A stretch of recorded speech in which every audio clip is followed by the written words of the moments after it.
Hi, my name is Kat, and today I'm going to share 5 tips for a read-a-thon.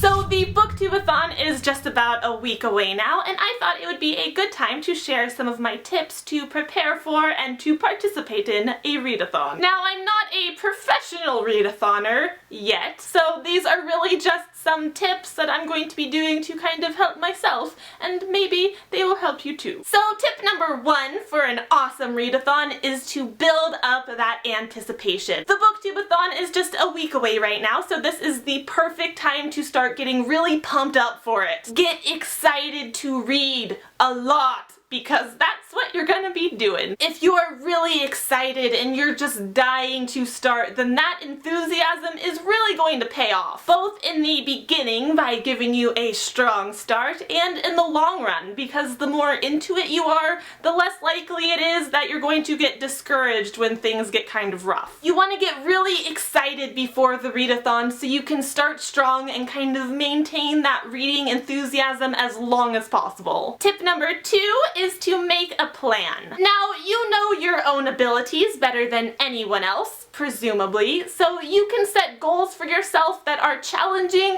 yet doable. If you know it's going to take you 8 hours to read a book, don't try to do it in 4, because you're gonna have a bad time. Personally, what I've done plan-wise is to pick out my entire TBR for the week, which I went over in my July TBR/BOOKTUBE-A-THON reads, link below, and I've also already decided which days I'll be reading which books. And finally, since I'm not just reading during this read-a-thon, I'm also going to be vlogging. I had to work out a little schedule to cram all that stuff in. I know I can read about 75 pages an hour, which means to accomplish the 300-page average per day, I need about 4 hours a day of dedicated reading time. Minimum. But I actually devised a nice little schedule to balance my reading and vlogging. I'll be filming a video, and then while the footage is importing into my computer, I'll read for an hour, and then I will edit the video, and while the video is exporting out of the editing program,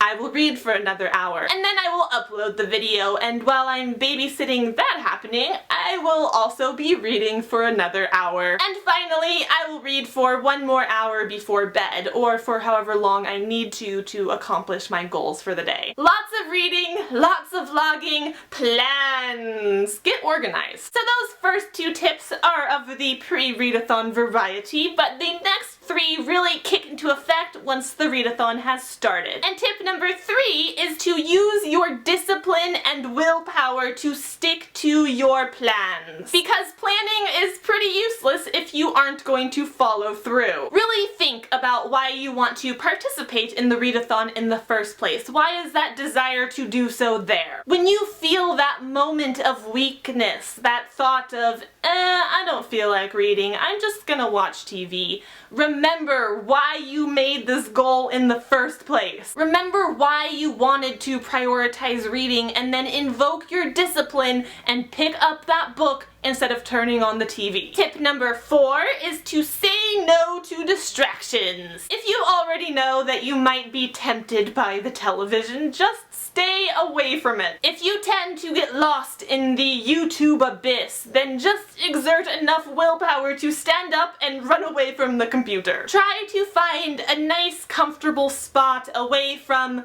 electronics and people and just read. Once you really start reading and getting into a book, the story will usually help tons in immersing you in the world and kind of shutting out all those outside distractions. But until you get to that point, you're kind of on your own with the willpower thing. Sometimes you just have to take charge and be like, internet, TV, I really like you and everything, but right now I just gotta find out what happens to Rose and Dimitri. And finally, tip number 5, the cheesiest tip of them all.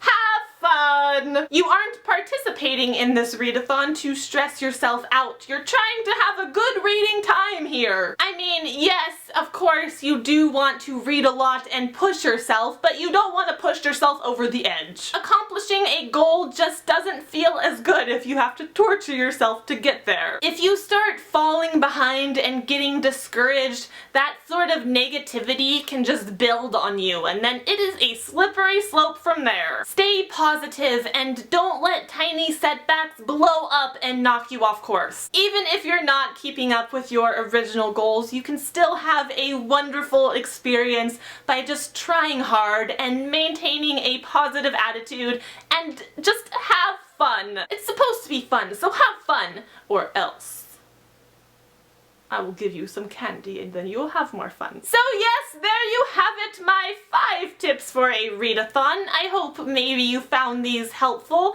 and I hope that whatever read-a-thon it is that you are preparing for / participating in, that you are very successful and have buckets of fun and just read a crap load of books, because that's what read-a-thons are all about.